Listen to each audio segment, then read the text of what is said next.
Աշխարհի տարբեր երկրներից մի խումբ հայտնի իրավապաշտպաններ Ռուբեն Վարդանյանին առաջադրել են Վացլավ Հավելի անվան մարդու իրավունքների 2026 թվականի մրցանակի։ Այս մասին հայտարարել է Միջազգային իրավապաշտպանների և մարդասիրական գործիչների խումբը։ Հայտարարության մեջ նշվում է, որ առաջադրումը պայմանավորված է Վարդանյանի մարդու իրավունքների պաշտպանության ոլորտում ունեցած գործունեությամբ, մասնավորապես Ավրորա մարդասիրական նախաձեռնության միջոցով, ինչպես նաև Արցախի հայերի իրավունքների պաշտպանության հարցում նրա դիրքորոշմամբ։ Նախաձեռնող խմբի անդամներն ընդգծել են, որ Վարդանյանի գործունեությունը համահունչ է չեխ քաղաքական գործիչ և իրավապաշտպան Վացլավ Հավելի արժեքներին ու սկզբունքներին։ Նրանք նաև անդրադարձել են այն հանգամանքին, որ Վարդանյանը ներկայումս պահվում է Բաքվում շինծու մեղադրանքներով։ Վացլավ Հավելի անվան մրցանակը շնորհվում է 2013 թվականից Եվրոպայի խորհրդի խորհրդարանական վեհաժողովի որոշմամբ մարդու իրավունքները պաշտպանող հասարակական ակնառու գործիչներին։ Մրցանակակրի անունը հայտարարվում է ամեն տարի սեպտեմբերին Ստրասբուրգում։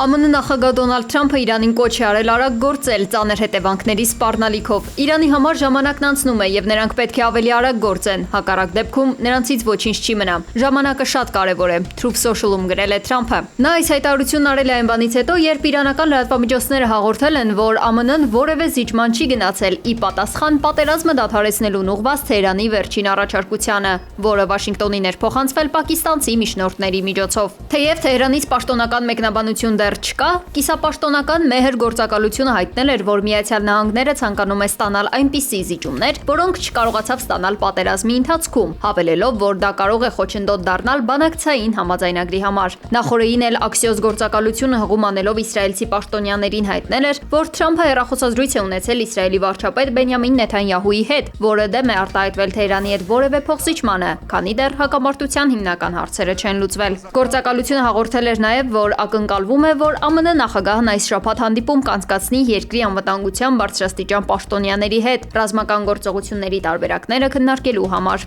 Իրանի դեմ Ամերիկա-իսրայելական համատեղ ավիահարվածները մեկնարկել են փետրվարի 28-ին, ապրիլի 8-ից կողմերն անժամկետ հրադադարի ռեժիմում են գտնվում։ Իրանը սակայն շարունակում է փաստացի անանցանելի պահել համաշխարհային նավթի և գազի մատակարարումների համար կարևոր Հորմուզի նեղուցը, իսկ ԱՄՆ-ն իր հերթին շրջափակել է իրանական նավահանգիստները։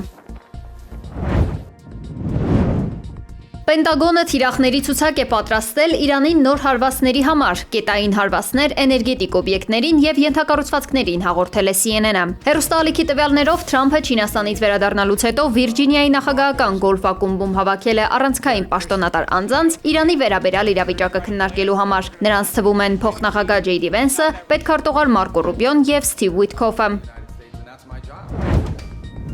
Իրանում ավտոբուսի վթարի հետևանքով 8 մարդ զոհվել է, 15-ը վիրավորվել։ Ավտոբուսը շրջվել է Բուշեր նահանգի Ասալուե կանգան մայրուղում, հայտնել է Իրանի Կարմիր մահիկը։ Վիրավորներից 4-ի վիճակը ծայրահեղ ծանր է։ Վթարի մանրամասները դեռևս հայտնի չեն, սակայն նախնական տվյալներով պատճառը եղել է ավտոբուսի անսարքությունը։ Վարորդը կորցրել է կառավարումն ու կողաշրջվել։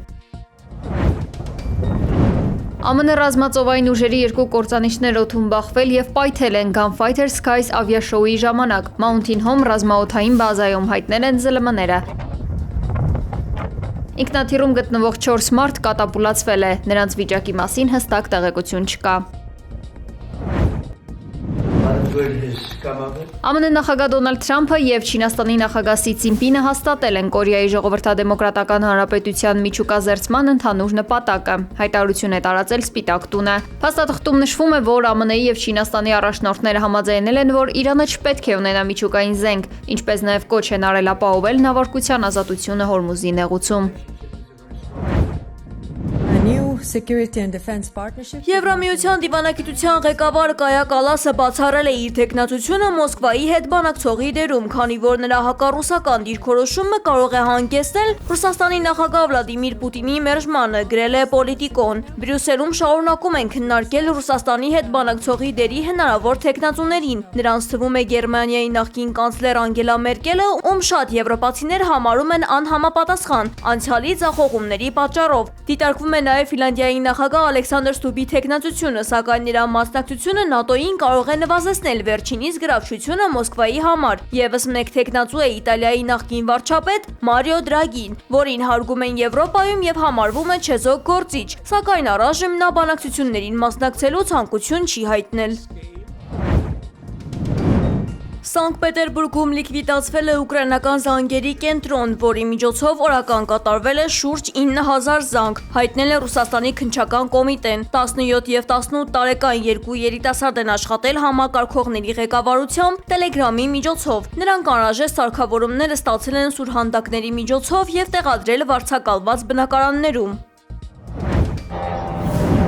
Ուկրաինական ԱԹՍ-ները այժմ նաև Լիտվայի երկնքում են։ Սամանը գյուղի մոտակայքում կործանվել է մարտական ԱԹՍ։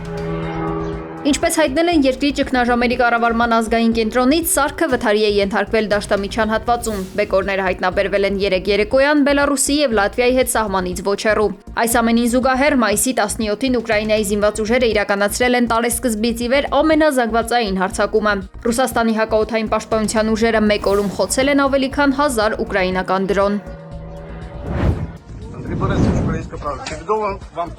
Ուկրաինայի նախագահի գրասենյակի նախկին ղեկավար Անդրեյ Երմակը գրավի դիմաց ազատ է արձակվել քննչական մեկուսարանից։ Ավելի վաղ նրա ազատ արձակման համար վճարվել է 140 միլիոն գրիվնա, շուրջ 3 միլիոն 200 հազար դոլար գրավ։ Լրագրողների հարցին Երմակը պատասխանել է դժկամությամբ, սակայն հաստատել է, որ գտնվել է վճարովի խցում, որի արժեքը վճարել է իր փաստաբանը։ Ուկրաինայի բարձրագույն հակակոռուպցիոն դատարանը երկամսյա կալանք էր սահմանել Երմակի նկատմամբ Կիևի մերձակայքում էլիտար բնակարանների շինարարության միջոցով փողերի լվացման գործով։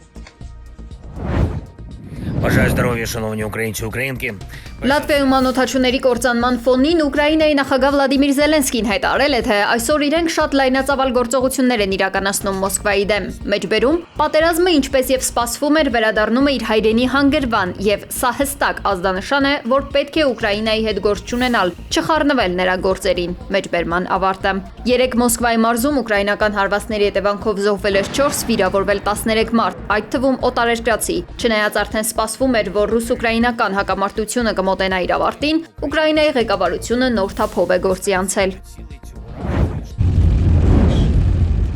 Մոսկվայի գլխին կարծես սև ամպեր են կուտակվել, ուկրաինական հարվածների ֆոնին հեղեղումներ են Մոսկվայում։ Մի շարք փողոցներում կուտակված անձրևաջրերը խաթարել են երթևեկությունը, համացանցում օգտատերերը սկսել են տարածել նաև կայծակի ու ամպրոպի կադրերը։ Կայծակից վնասվել են էլեկտրական լարեր, բազմաթիվ հասցեներում անջատվել է հոսանքը, բայց դա չի խանգարում մարդկանց հիանալ բնության երևույթներով։